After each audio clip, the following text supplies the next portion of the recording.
部をわきまえろ。知れ者が。Take a sip, I've been going off the rip. I've been bumping more cold, play the world cold as shit. I know one thing about the old one, can have more fun with it. And welcome back to another CGS video. I'm your host CGS per usual, and I know last week y'all didn't get a prediction video, but we're back to it. We were halfway through. I had to take a little break. You know what I mean? Takes a while to make these, but we're back, and we're doing the NFC West last stretch. Let's go ahead and get right into it. The first team we are looking at today is the San Francisco 49ers, a team who's in contention every year because of how good they are. Have been in, Super Bowl contenders for the past 4 or 5 years already.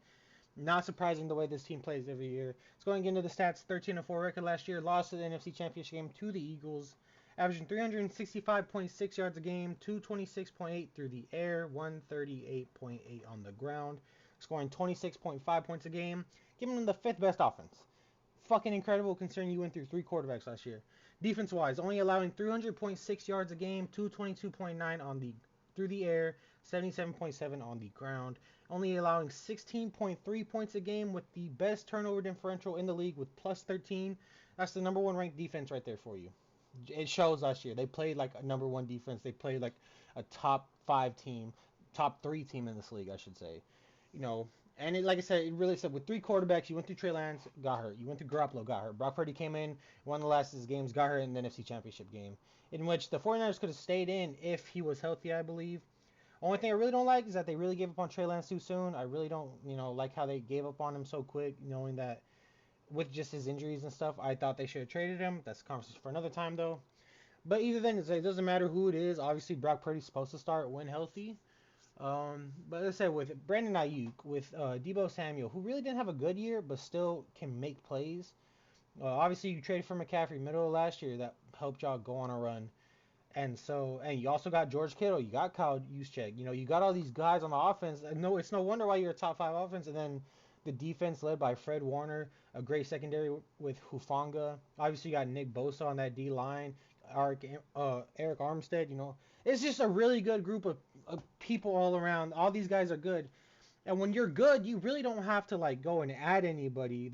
When you're looking at the stats, looking at transactions, 49ers really just didn't add anybody. Because they felt like they didn't need to. Obviously, it's just the team is too good. There's not that many holes. They didn't pick till the 3rd round. They drafted Jair Brown, safety from Penn State, what I really liked. But other than that, there's not much. It's not much to say about the teams that they're ready to go. There's no oh, we need to fix this. No, they are ready to go right off the rip. And it's going to be fun to watch this team again because they're going to be one of the best teams in football once again. And I know it's a kind of annoying because I fucking hate the 49ers as a Saints fan, but it's hard to disagree with what they're doing because they're so goddamn good and you don't really see anybody stopping them.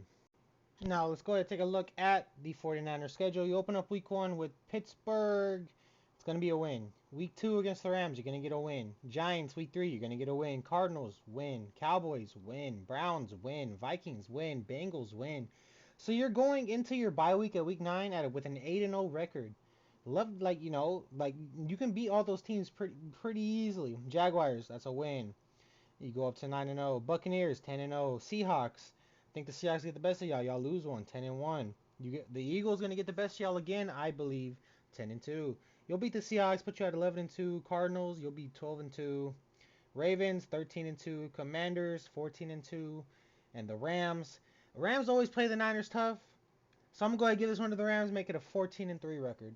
So at the end of it, I only seen the 49ers losing 3 total games this year. And it's like I said, the teams you play like Pittsburgh, Giants, Arizona twice, Cleveland, Minnesota, teams like that, Washington, you're better than those teams, like Tampa Bay too. You're just better than those teams. You can go in. They don't have as good as the roster you do. They don't have as good as coaching you do. You're gonna go in. You're gonna demolish those teams. Obviously, the Rams are gonna play you tough twice. They're gonna get one on you. Seattle always plays the Rams tough. They're gonna get one on them. Philly, that's a new rivalry that's starting. They're gonna get one on San Fran like they always do. But then again, said this is going to be one of the best teams in the league. 14-3 record, no more, no less. The next team we are going to be looking at is the Los Angeles Rams. God, this team was fucking rough to watch last year. This is probably the worst Super Bowl hangover I'd ever seen in my life. Let's go ahead and get into it though. Finished 5-12, yikes. Especially for a Super Bowl defending team, that's a big yikes. Finished 5-12. Offense only averaged 280.5 yards a game, 182.8 through the air, 97.7 on the ground, only scoring 18.1 points a game. The 32nd ranked offense in the league. Defense side of the ball allowing 341.1 yards a game, 226 through the air, 115.1 on the ground, averaging 22, giving up 22.6 points a game, a -1 turnover differential, and the 19th best total defense. It was just, this team was just, all out bad last year. All these injuries, all this shit that happened to them, it just wasn't good. Everything went wrong, everything went south, so they decided to blow it all up. Said fuck it, just go into the next year, and they did. That's exactly what they did.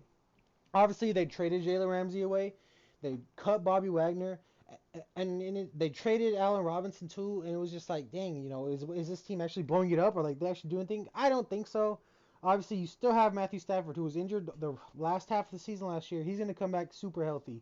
Cam Akers is going to come back healthy. I know he was hurt for a little bit. He didn't really play his best ball, but I think he can step it up after they trade Darrell Henderson. Cooper Kupp is going to come back from injury and play hopefully better than what he had last year before he got hurt. And, it's just the defense. You got Aaron Donald still, the leader of that defense. Obviously, you let go Leonard Floyd. Taylor Rapp's also gone. I know that. And they didn't really add to this defensive side of the ball. That's kind of nerve-wracking because when you're looking at, I'm trying to scroll through all these transactions right here, and it's just like I'm not seeing any DBs. I'm not seeing any good DBs on this team. Like I'm trying to find a name, and I can't find any fucking names. I can't find any names that stand out when looking for a defensive side of the ball. And it's just like, yikes, like maybe this team is blowing it up, but maybe not because they still got offensive weapons. They still got a good front seven. And I'm just like I said, I'm just looking at the transactions. It's just like I can't see shit where this team improved on the defensive side of the ball.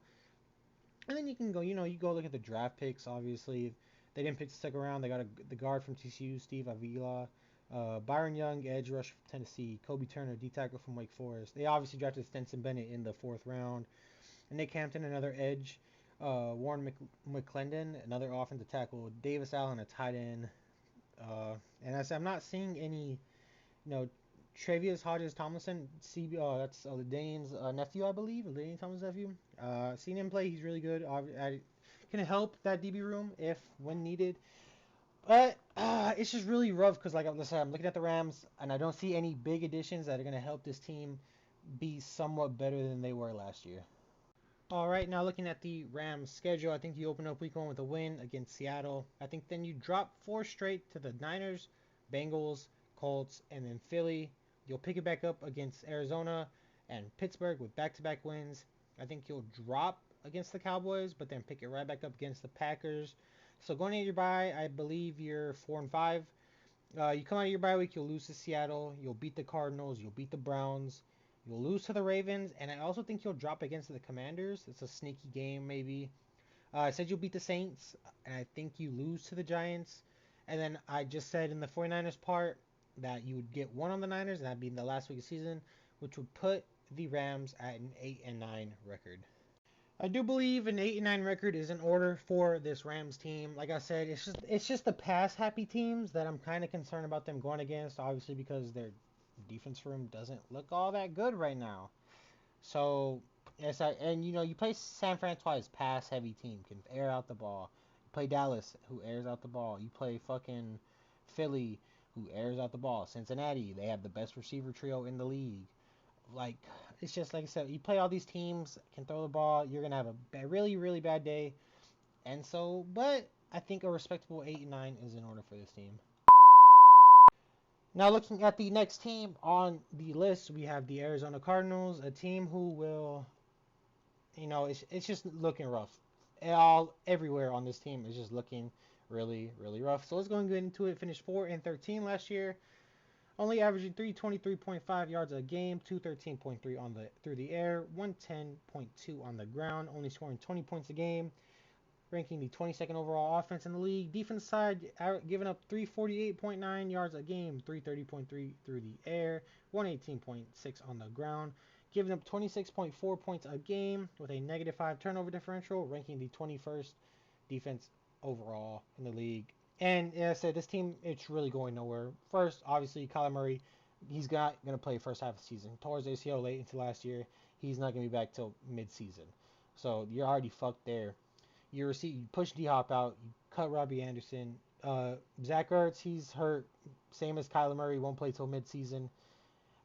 James Conner, if he can come back healthy, the ground game will be decent.